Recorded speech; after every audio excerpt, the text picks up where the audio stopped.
Horror stories in Hindi में आप सभी का स्वागत है। दोस्तों, अगर आप लोग इस चैनल पर नए हो तो इस चैनल को सब्सक्राइब कर लीजिए। जाकर हमारी दूसरी कहानियाँ ज़रूर देखें और सुनें। आप लोगों को बहुत मज़ा आएगा। साथ ही साथ डिस्क्रिप्शन बॉक्स में हमारा व्हाट्सएप का नंबर है और इंस्टाग्राम का लिंक है।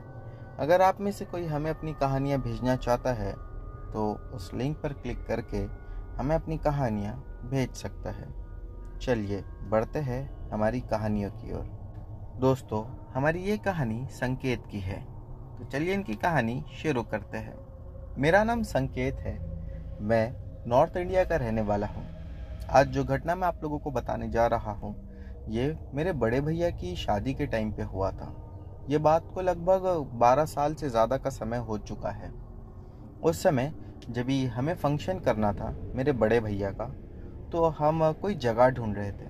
मैं आप लोगों को बता दूं कि मेरे पिताजी के एक दोस्त है, वो आउट ऑफ इंडिया रहते हैं। उनका वहीं पर एक बड़ा सा फार्म हाउस है जो लगभग 6 से 7 एकड़ का होगा।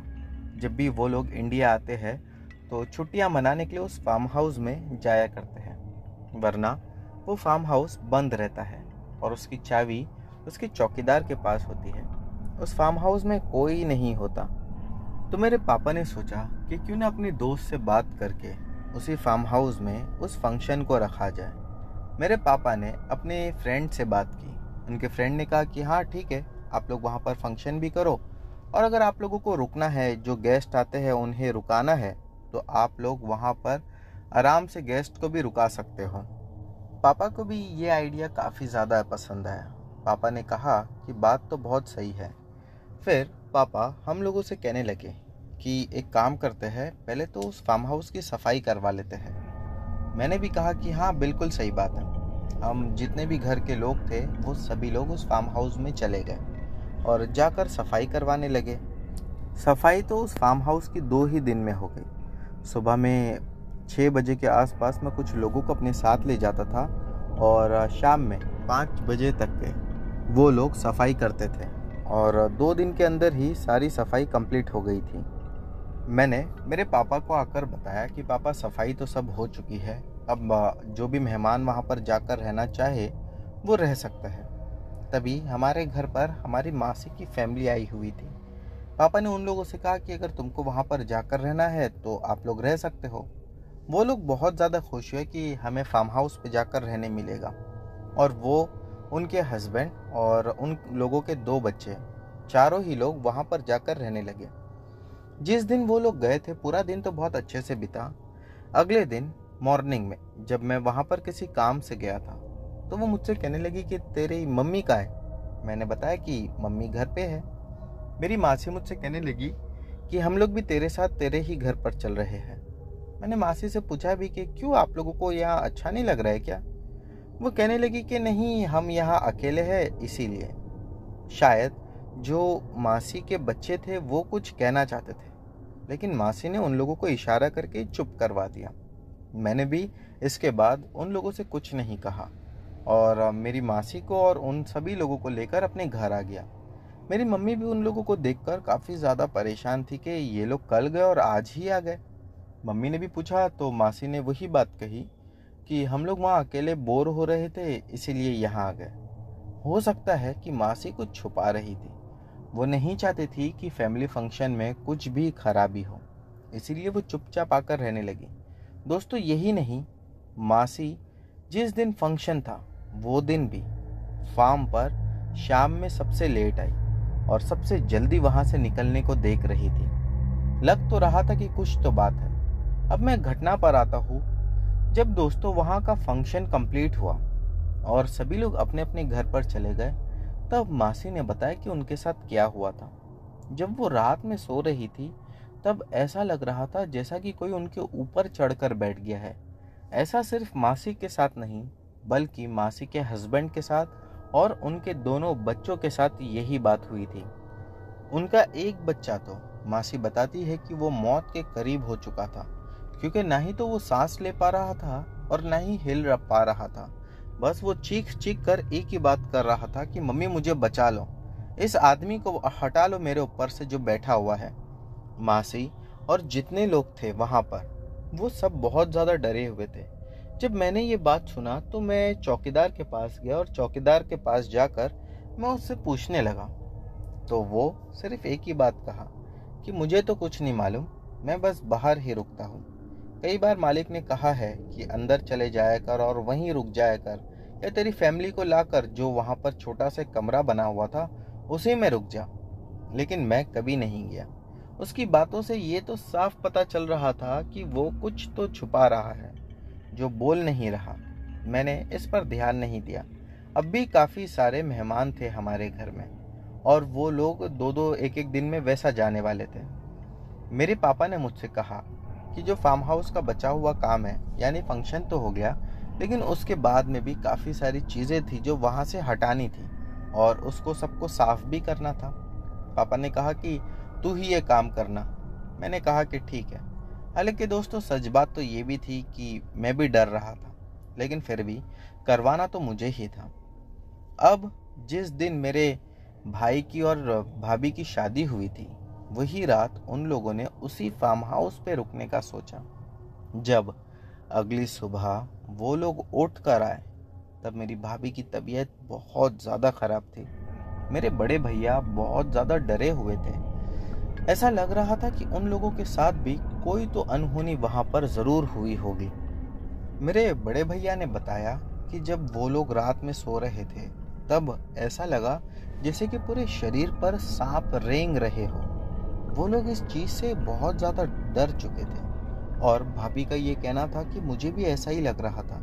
फिर ऐसा लगा कि किसी ने मेरे दोनों हाथ और पैर को पूरी ताकत से पकड़ कर रखा है और वो जो कोई भी था वो दिख तो नहीं रहा था, लेकिन मेरे ऊपर बैठकर वो मेरा गला दबा रहा था और वो मुझे जान से मार देना चाहता था। तभी मैं भगवान का नाम जपने लगी और फिर वो एकदम से कहीं गायब हो गया। ऐसा ही मेरे बड़े भैया का भी कहना था कि जब वो मेरे भी ऊपर आया तब मैं हिल नहीं पा रहा था, लेकिन मेरी पत्नी ने जब ये चीज़ देखी तब वो फिर से भगवान को पुकारने लगी और उनका नाम सुनते ही वो हट गया।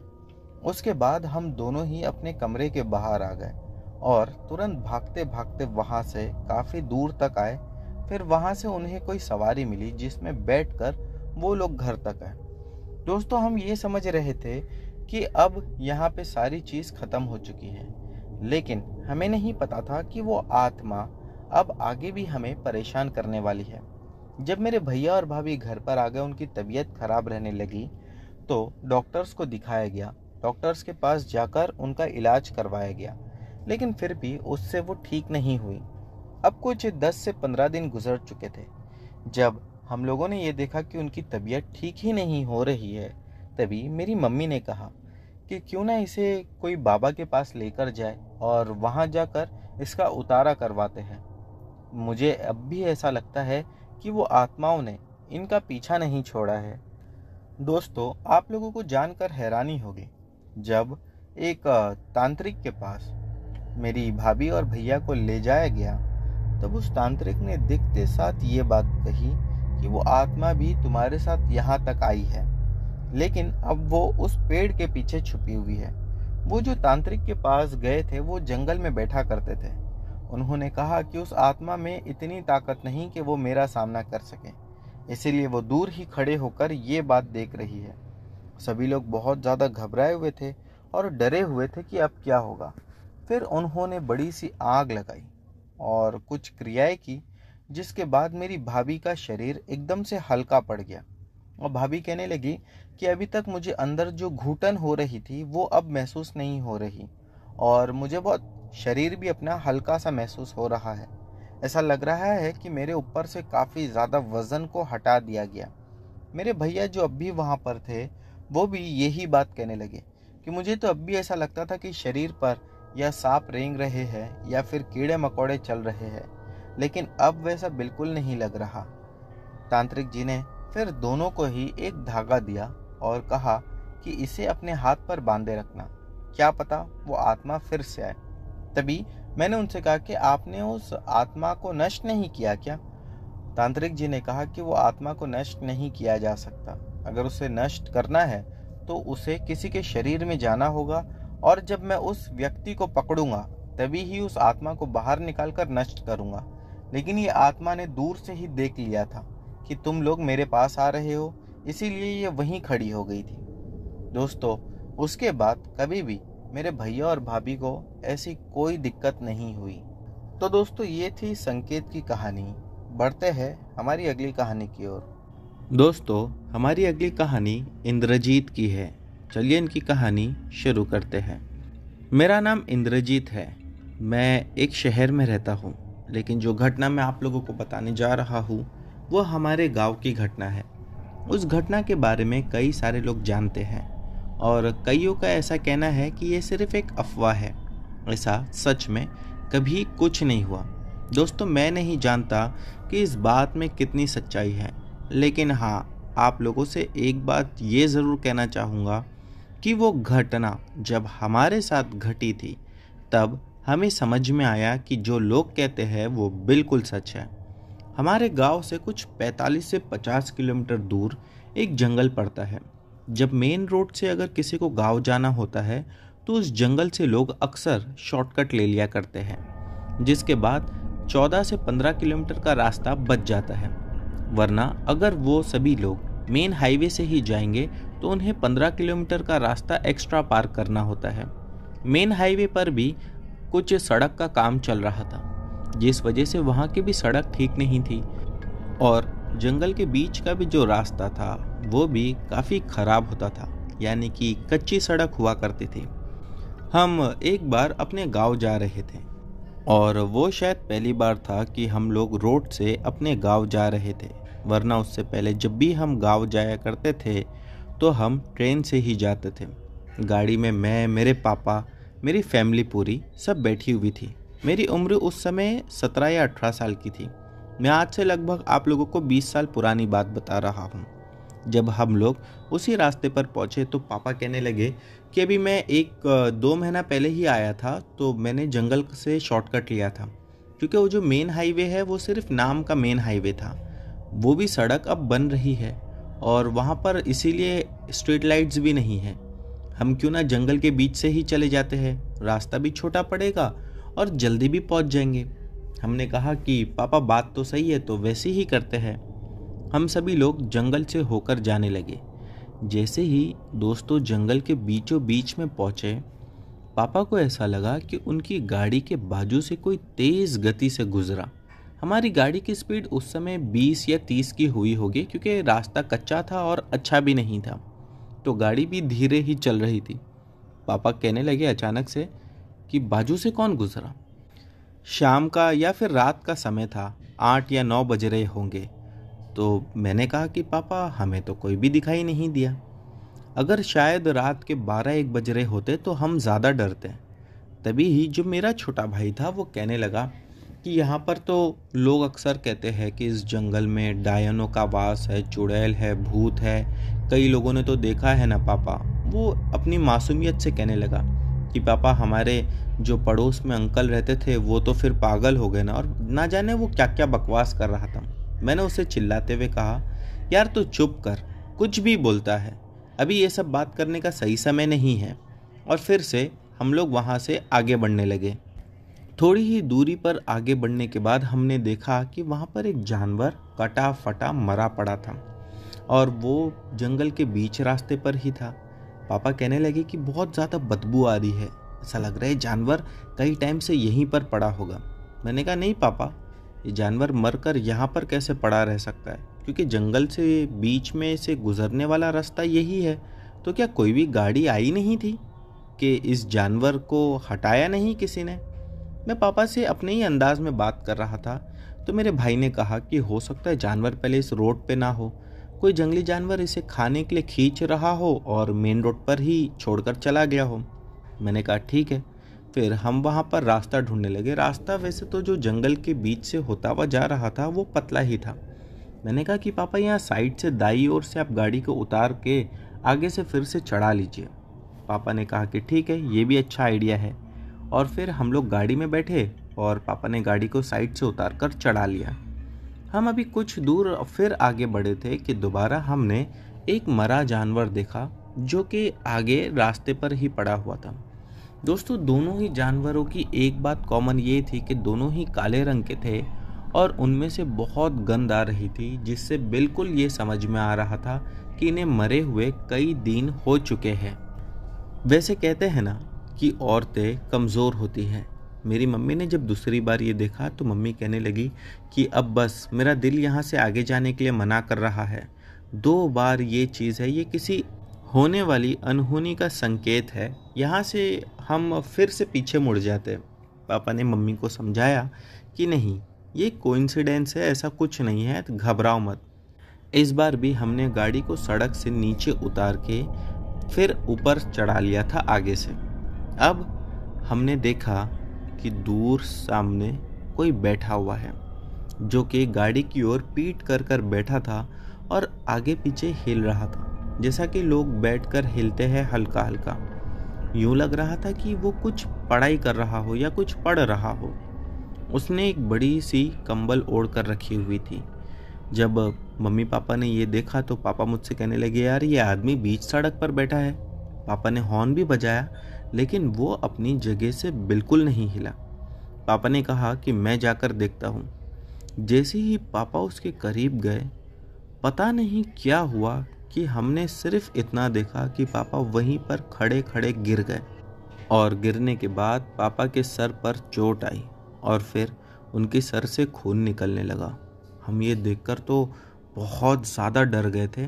तभी हम सब गाड़ी से बाहर निकले और जैसे ही उस आदमी के पास पहुँचे, दोस्तों आदमी तो वैसे ही पीठ करके बैठा हुआ था, लेकिन उसने पूरी 180 डिग्री जितना अपनी मुंडी घुमाई और हमें देखने लगा। उसकी आंखें लाल अंगार जैसी थी। उसके चेहरे पर बड़े बड़े बाल थे। उसकी जो भवें थी वो काफ़ी ज़्यादा लंबी थी, मानो कि आंखों के सामने आ रही थी और वो हमें देख रहा था अपनी भवें हटाकर। ये देखकर हमारे पैरों के नीचे से ज़मीन खिसक गई। अब हम ये सोचने लगे कि यहाँ से कैसे निकलेंगे। तभी ही पापा को हम लोगों ने जैसा तैसा उठाकर गाड़ी में डाला। मुझे थोड़ी बहुत ड्राइविंग आती थी और मैं तब तक सीख चुका था। मैंने जल्दी जल्दी सभी लोगों को गाड़ी में बैठने को कहा। हम सभी लोग बैठे। मैंने गाड़ी को चालू किया और गाड़ी को चलाने लगा। मेरी मम्मी जो थी वो कहने लगी कि गाड़ी को इसके ऊपर से निकाल दे। मैंने कहा, मम्मी आप क्या कह रही हो, ये मर जाएगा। मम्मी कहने लगी, जो गांव के लोग कहते थे उनकी बातें गलत नहीं है और ना ही तो वो झूठ बोलते थे, ये सिर्फ एक भूत या किसी की आत्मा है। मैंने कहा कि ठीक है। मैंने गाड़ी चालू की और गाड़ी को तेज गति से भगा दिया। जैसे ही मैंने गाड़ी को भगाया, गाड़ी उसके पास जाकर एकदम से अपने आप रुक गई और मैंने फिर देखा कि वो आदमी जो अब तक बैठा हुआ था वो कहीं गायब हो गया। मैं गाड़ी को दोबारा से चालू किया। गाड़ी लेकिन अच्छे से चालू हो गई और अब हम गाड़ी को आगे बढ़ाने लगे। मम्मी ने पापा के सर पर वो कपड़ा वगैरह बांध दिया था, जिससे पापा के सर से ज़्यादा खून ना निकले। फिर मैं जल्दी जल्दी गाड़ी को आगे बढ़ाने लगा। दोस्तों कुछ ही दूरी को पार करने के बाद हमने फिर उस आदमी को वहीं पर बैठा हुआ देखा। जैसे ही मैंने उसे देखा, मेरे तो हाथ पैर कांपने लगे। मैंने मम्मी को पीछे मुड़कर देखा और कहा कि मम्मी देखो, वो आदमी फिर से सामने ही बैठा है। मम्मी ने कहा कि इस बार भी गाड़ी रुकाना नहीं। वो आदमी इस बार उठकर खड़ा हुआ और हमें ही घूरने लगा। उसका पूरा शरीर तो उस कंबल से ढका हुआ था, लेकिन अब भी चमकती हुई 2 आंखें बिल्कुल साफ दिखाई दे रही थी। फिर इसके बाद हमने देखा कि वो आदमी के पास जाकर गाड़ी एकदम से रुक गई। पता नहीं कैसे बंद पड़ गई। वो आदमी हमारी गाड़ी के पास आया और आकर चुपचाप खड़ा हो गया। फिर उसने कुछ इशारा किया जो हमें समझा नहीं। मैंने गाड़ी को कई बार चालू करने की कोशिश की, लेकिन गाड़ी चालू नहीं हुई। जब मैं गाड़ी से दोस्तों बाहर निकला तो उसने मेरा हाथ पकड़ा और ज़ोर से हवा में उठाकर मुझे फेंका, जिसके बाद मैं सड़क से नीचे की ओर जाकर गिरा और मुझे कई सारी जगह पर बहुत ज़्यादा चोट भी आई हुई थी। दोस्तों मैं अपने आप को संभालता या अपने परिवार की रक्षा करता, मुझे तो समझ नहीं आ रहा था। मेरे डैडी अब भी अंदर गाड़ी में लेटे हुए थे और उन्हें तो होश ही नहीं था। मैं फिर भी खुद को संभालते हुए उस सड़क पर आने लगा ऊपर चढ़कर। मैंने देखा कि वो आदमी अब वहाँ नहीं है। वो कहीं भी आसपास नहीं दिखाई दे रहा है। बस मेरी मम्मी रोते हुए चीख रही थी। वो एक तरफ पापा को संभाल रही थी और दूसरी ओर मुझे चीख चीख कर बुला रही थी। और जैसे ही मैं आया, मम्मी ने कहा कि गाड़ी में बैठ जा और दरवाजे को लॉक कर दे। मैंने भी वैसे ही किया। अब मैं भी रो रहा था और मुझे भी कई सारी जगह पर चोट आई हुई थी। मैं पीछे मुड़कर पापा को देख रहा था, मम्मी को, और मन में ये सोच रहा था कि 1 मिनट में क्या से क्या हो गया। अभी कुछ देर पहले ही हम सब कितने खुश थे, कितने ज़्यादा एक्साइटेड थे, लेकिन हमारे साथ ये सब क्या हो गया हमें समझ में ही नहीं आया। अचानक पीछे से मैंने देखा मेरे रेयर व्यू मिरर में कि कोई आ रहा है, और वो जो भी था वो बाइक पर था। उसके पास में एक त्रिशूल भी था। वो आदमी शायद पुजारी होंगे। वो हमारी गाड़ी के पास आकर रुक गया और गाड़ी को देखने लगा। मैंने कांच उतारा और उनसे सारी बातें कह दी। वो कहने लगे कि गाड़ी से उतरो। मैं गाड़ी से उतरा। उन्होंने उस त्रिशूल पे से एक धागा निकाला, मेरे हाथ पर बांधा। एक धागा गाड़ी की स्टीयरिंग पर बांध दिया। कहने लगे जाओ, अब तुम्हें कोई कुछ नहीं कर सकता। उनकी ये बात एकदम सही निकली। मैंने जैसे ही गाड़ी को चालू किया, गाड़ी चालू हो गई और हम लोग वहाँ से आगे निकल गए। हम गांव में आने के बाद ये सारी बात लोगों को बताया।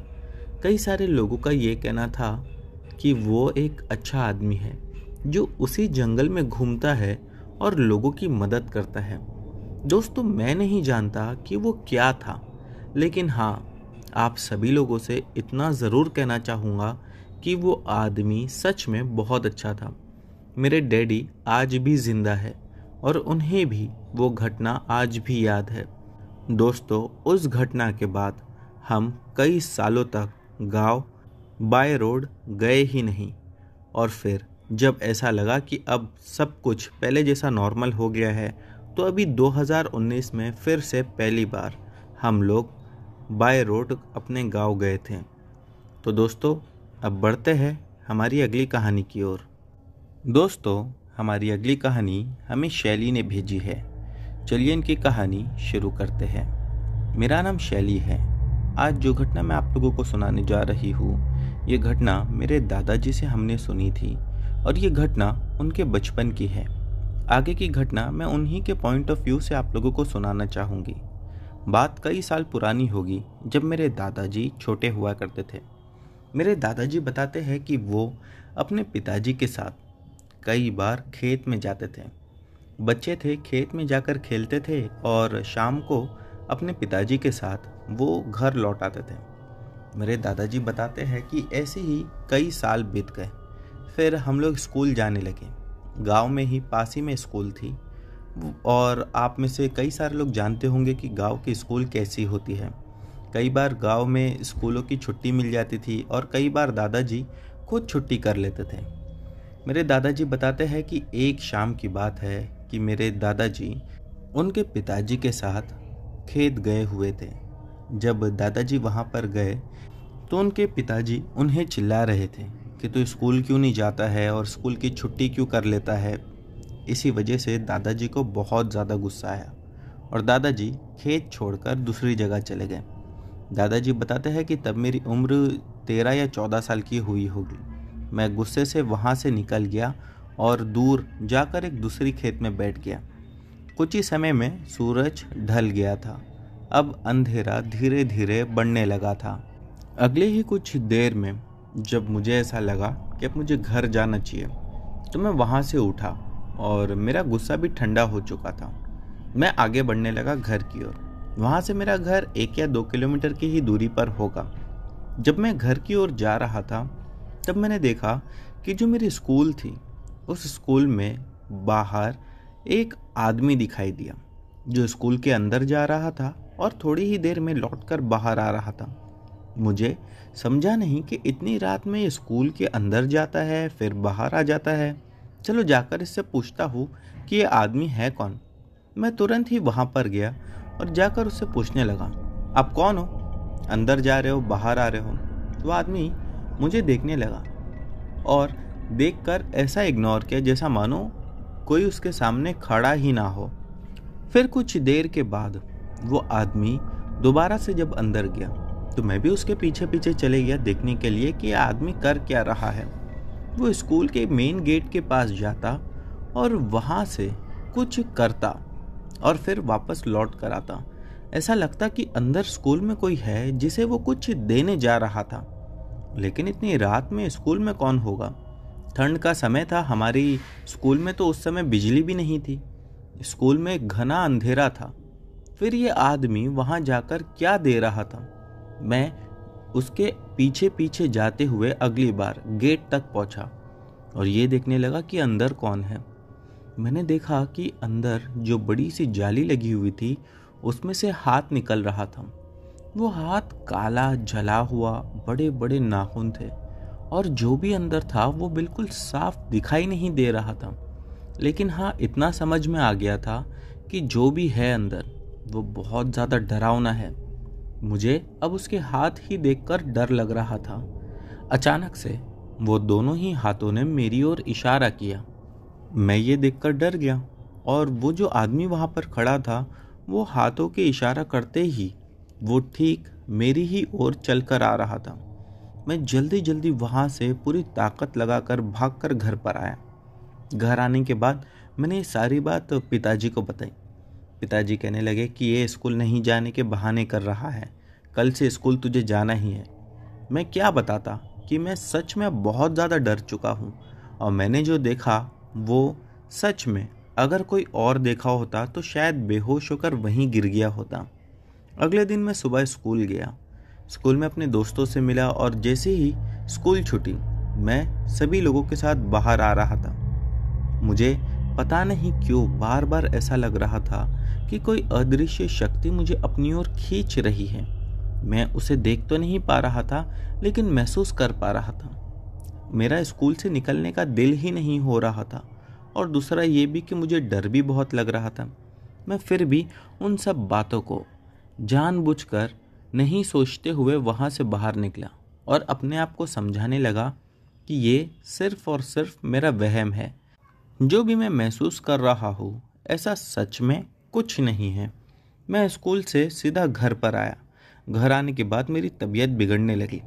मम्मी ने, यानी मेरे दादाजी की मम्मी ने उनसे कहा कि आज तेरी तबीयत खराब लग रही है, क्या बात है?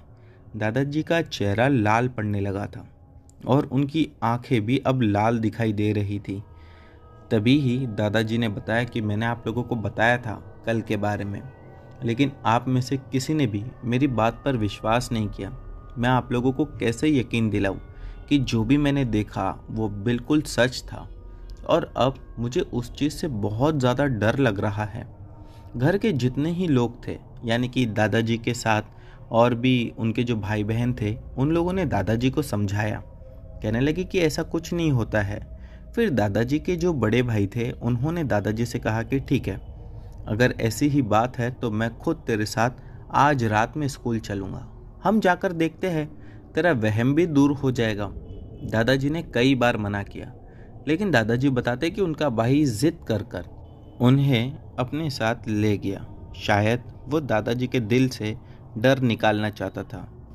फिर दादाजी ने बताया कि जब हम लोग रात में वहाँ पर पहुँचे, शुरू में तो कुछ भी दिखाई नहीं दिया। उनका भाई उनसे कहने लगा, देख, जो भी तू बोल रहा था वैसा कुछ भी नहीं है और बाहर भी कोई आदमी नहीं था। फिर मैंने अपने भाई से कहा कि वो जाली के पास एक बार चल कर देखते हैं। वहीं पर मैंने 2 हाथ देखा था। मैं जाली के करीब भी गया, तब भी मुझे कोई दिखाई नहीं दिया। मैं जाली के और करीब जाकर उस जाली को टच करने लगा और वो लोखंड की जाली थी, तो मैं उसे हिलाने लगा कि शायद अंदर से कोई आ जाए। तभी ही वही 2 हाथ बाहर जाली से निकलकर मेरे हाथों को पकड़ लिए।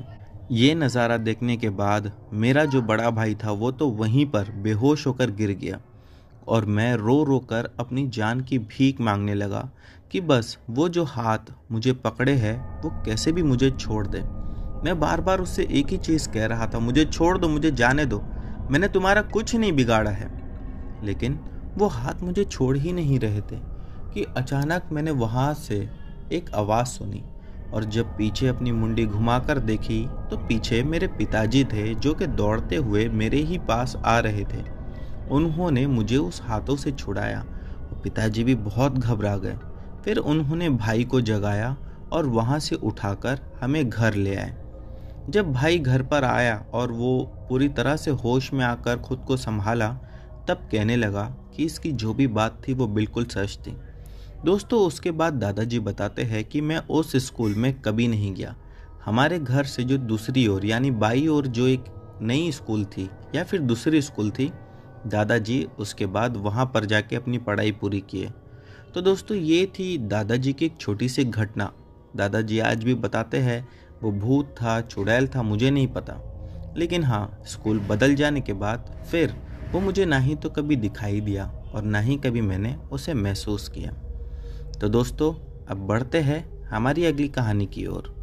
दोस्तों, हमारी अगली कहानी प्रशांत की है। चलिए इनकी कहानी शुरू करते हैं। मेरा नाम प्रशांत है। आज जो घटना मैं आप लोगों को बताने जा रहा हूँ, ये घटना कई साल पुरानी है। दोस्तों, मैं आप लोगों को बता दूँ कि मेरे पापा नौकरी किया करते थे और उनकी हमेशा से एक ख्वाहिश थी कि मैं इतने पैसे बचा लूँ और इतने पैसे सेव कर लूँ कि गांव में एक अच्छा सा घर बना सकूं और मेरे रिटायरमेंट के बाद मैं वहीं पर सेटल हो जाऊंगा या फिर वहीं पर शिफ्ट हो जाऊंगा। पापा हमेशा ही ये बात कहते थे। कुछ समय के बाद जब उनके पास थोड़ा पैसा हुआ तो उन्होंने वहाँ पर ज़मीन खरीदी और घर बनाना शुरू किया। घर बन जाने के बाद गांव में हमें जिस जगह पर वो ज़मीन मिली थी या खरीदी थी, वो गांव के एकदम आखिरी कोने में थी। पापा ने वहाँ पर जगह लेकर घर बनवाया। वैसे हमारा घर बनने में 2 से ढाई साल लग गए। इतना ज़्यादा समय तो लगता नहीं था, पर धीरे धीरे जैसा जैसा पैसा सेव होता था वैसा वैसा घर का काम आगे बढ़ता था। जब हमारा घर बनकर रेडी हो गया तब पापा ने कहा कि अब हम अपने घर पर जाकर कुछ दिन रुक कर आते हैं। हम सभी लोग अपने घर से निकले और गांव के उस घर में जाकर रहने लगे। शुरू के 1-2 दिन तो बहुत अच्छे कटे, लेकिन फिर रात में जब हम सोते थे तभी किसी की आवाज़ें सुनाई देती थी। ऐसा लगता था कि कोई ज़ोरों से चीख रहा है या चिल्ला रहा है। वो आवाज़ें दूर से आती थी। जब हमने पापा को ये बात बताई तो पापा कहने लगे कि हाँ, अपने घर के पास से ही तो जंगल शुरू होता है। हो सकता है कि ये आवाज़ें जो तुम लोग रात में सुनते हो ये जंगल में से आती होगी, किसी जानवर के रोने की। मेरी जो बहन थी वो कहने लगी, नहीं पापा, जंगल में से आवाज़ अगर किसी जानवर की रोने की आती तब भी समझ में आता, लेकिन ये आवाज़ किसी इंसान की रहती है, वो भी किसी औरत की, जो कि सिसकियाँ ले लेकर रोती है। पापा को ये बात सुनकर काफ़ी अजीब लगा। वो कहने लगी कि ऐसा तो होना नहीं चाहिए, लेकिन अगर तुम लोग बोल रहे हो तो अगली रात में मैं भी जागकर उस आवाज़ को सुनने की कोशिश करूँगा। हमने कहा कि ठीक है। अगली रात हुई, सभी लोग सोने के लिए चले गए। रात के कुछ 1 या 2 बजे वो आवाज़ों का आना फिर से शुरू हुआ। मेरी बहन तुरंत उठी और पापा के पास जाकर उन्हें नींद से जगाया। फिर वो कहने लगी, पापा सुनिए, ये आवाज़ें फिर से आ रही हैं। पापा ने वो आवाज़ें सुनी और तुरंत ही उठकर खड़े हुए। घर के बाहर निकल कर देखा तो पाया कि वहाँ पर कोई नहीं था। आसपास बिल्कुल शांत था। जब दरवाज़ा खोलकर गौर से वो आवाज़ को सुना गया तो पापा ने भी यही कहा कि ये आवाज़ें जंगल के बीच में से आ रही है। इसका मतलब यही है कि जो भी होगा वो जंगल में से ही चिल्ला रहा होगा। अगले दिन सुबह होते ही मैं, पापा और मेरी बहन, हम तीनों ही जंगल के अंदर गए ये देखने के लिए कि वो आवाज़ें कहाँ से आ रही हैं। तभी हमने वहाँ पर एक औरत की डेड बॉडी को देखा, जो कि ऐसा लग रहा था कि कई टाइम से वो वहीं पर पड़ी हुई थी और बुरी तरह से सड़ गल गई थी। उसमें से बहुत ज़्यादा गंध भी आ रही थी। पापा ने कहा कि ये जो गंध आ रही है ये इसी लाश में से है, हमें इस लाश का अंतिम संस्कार करना पड़ेगा। फिर वहाँ पर पापा ने पुजारी जी को बुलवाया और उनसे उस लाश का अंतिम संस्कार करवाया।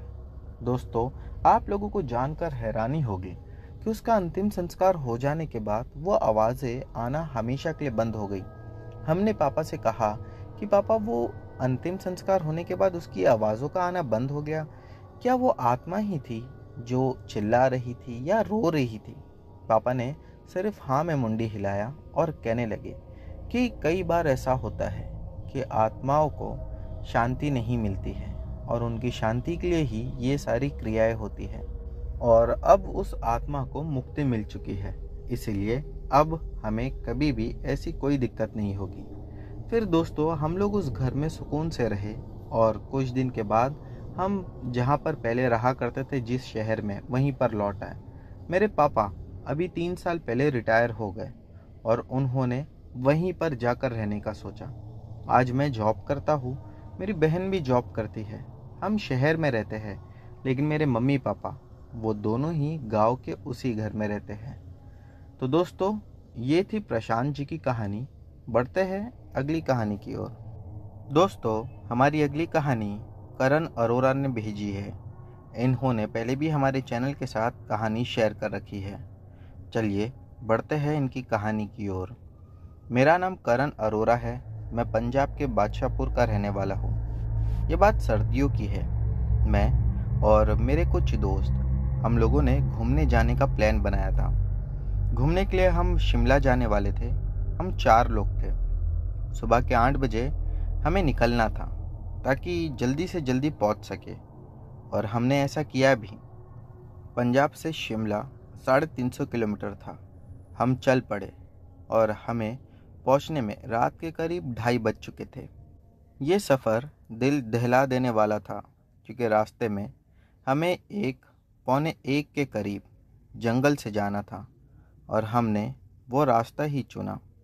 जंगल में गाड़ी के इंजन से धुआं निकलने लगा और गाड़ी खराब हो गई। हम सब डर गए कि रात में जंगल और गाड़ी ऐसी खराब हो गई, अब क्या होगा। हमने वहाँ पर आधा घंटा वेस्ट कर दिया गाड़ी के चक्कर में। पर उन 30 मिनट में कुत्तों के रोने की आवाज़ें आने लगी। हम डरे सहमे गाड़ी में थे और 2 जन बाहर गाड़ी के ठीक कर रहे थे। तभी हमारी गाड़ी एकदम से स्टार्ट हो गई और हम खुश हो गए। पर खुशी ज़्यादा टाइम के लिए नहीं थी। हम गाड़ी में बैठे और चल पड़े।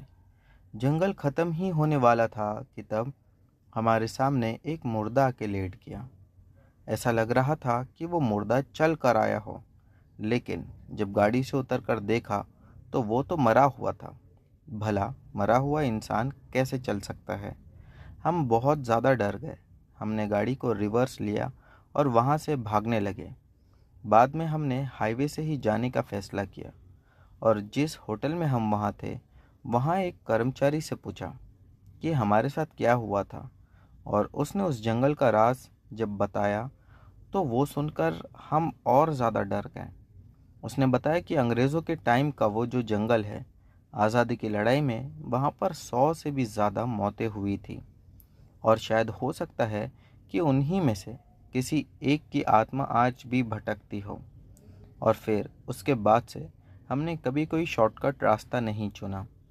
तो दोस्तों ये थी करण अरोरा की कहानी। उम्मीद करता हूँ कि आज की सभी कहानियाँ आप लोगों को पसंद आई होगी।